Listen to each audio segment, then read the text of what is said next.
Hey there, welcome to LSAT Demon Daily. I'm Nathan Fox. With me is Ben Olson. We're the founders of lsatdemon.com and our weekly podcast, Thinking LSAT.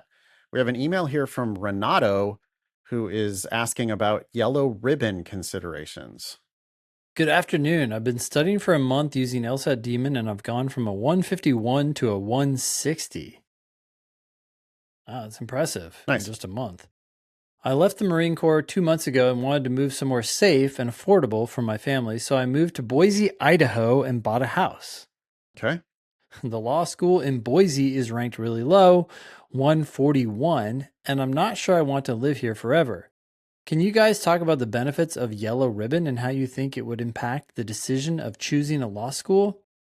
The scholarship estimator says Idaho law would already be free if I went there, so I'm thinking I should try to go to a higher ranked school that would charge me money if I don't have the GI Bill / yellow ribbon.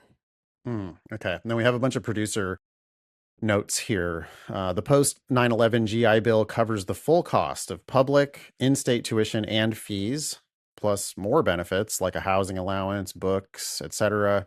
This includes undergraduate and graduate school. So that's just the GI Bill. The Yellow Ribbon program can help veterans bridge the gap or hire out-of-state private school, foreign school, or graduate school tuition and fees that the post 9/11 GI Bill doesn't cover. GI Bill covers up to $29,920. Oh, wow. So there's a big gap there that the Yellow Ribbon would need to cover. Yep. Not all schools participate in the Yellow Ribbon program, and the amount that they provide for assistance varies. 47 ABA-accredited law schools participate in the Yellow Ribbon program, but only 21 of those schools pay for the full remaining tuition not covered by the GI Bill. And here are those 21 schools ranked highest to lowest. They go all the way from number one, Yale. Yep. Two more schools in the top 14, Northwestern and Georgetown. And then they go all the way down to a whole bunch of the schools tied for 180. So I'll just read the whole list, I guess. Wake Forest, Fordham, University of San Diego, Seton Hall, University of Denver, Albany, Brooklyn, New Hampshire, Arkansas, Ave Maria, Mitchell Hamline, New England, Roger Williams, Widener, Delaware, California Western, Charleston, University of the District of Columbia, and and Western State. So those are the 21 schools that pay for the full remaining tuition not covered by the GI Bill. I guess there are another 26 ABA-accredited schools that participate to a lesser extent in Yellow Ribbon. Okay, so Renato is trying to figure out whether he should go to a higher ranked school, even if it would cost him money, so that he can take advantage of these two programs, right? I guess we don't go into it here, but are either of these programs transferable to your children?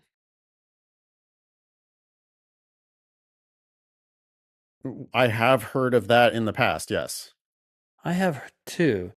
So it's not like you're necessarily giving them up, even if you go to a school that gives you a full tuition scholarship. But here's the other side of it, and that is that although we want people to go to school for free or as close to free as possible in most cases, so that you save money, you also do it because it pretty reliably guarantees that you're going to be near the top of the class at that school and therefore more likely to get the benefits of that school and get a job that comes out of it. Certainly makes it more likely, yeah. If you're there on a scholarship, it's because you have higher LSAT, higher GPA, which it does a pretty good job of predicting how well you're going to do in school. So, yeah, I mean, I wouldn't lock into Boise. Sounds like you did buy a house. I guess houses can be sold, but no reason to only apply to Boise. You've shown good LSAT potential. Yeah. I mean, you made a 9-point improvement in a month. And a 151 is a good starting diagnostic. Right. So you can easily end up in the 170s. Well, maybe not easily, but I would bet that you can get to the 170s if you keep going. You know, you started in a great place, you made immediate progress, seems like it's making sense to you. I promise it does actually make sense. And you're making sense of it. So why not end up in the 170s? And if you end up in the 170s and you apply broadly, it's just going to open up tons and tons of doors. I think it'll be easier to make this decision then, because you can figure out, hey, how do these programs cover what wasn't covered by whatever I was offered? Am I likely to get out of the school what I want to get out of it, even though I might not be at the top of the class? It's all just stats debating until you have the actual offers in hand. Yeah.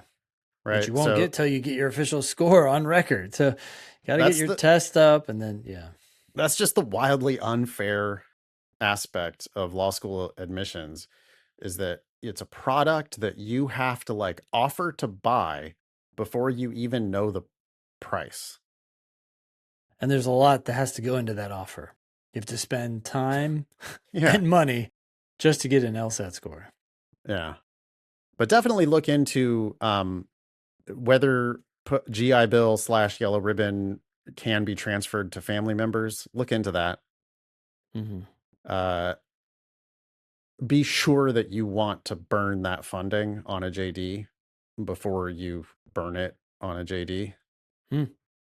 Law schools can and do give full tuition scholarships plus even stipends to people. But the coverage probably isn't going to be as good as this, right? If the government's going to like pay for housing and stuff. I mean, because you've heard of those GI Bill, Yellow Ribbon vets who are like, oh no, I'm intentionally going to law school in San Francisco because the living stipend is the highest. Yeah. They go to the most expensive place on purpose to take advantage of the full funding from this program. Yeah.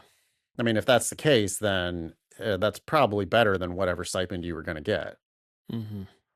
But it's still something you can get right on top of that stipend.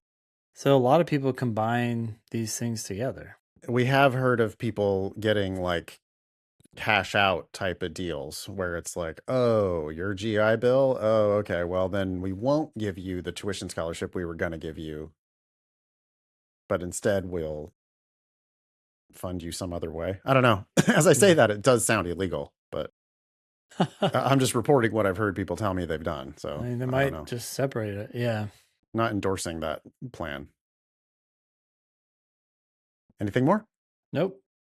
Email daily at lsatdemon.com if you'd like to ask us a question or share some LSAT or law school admissions news. Thanks for listening.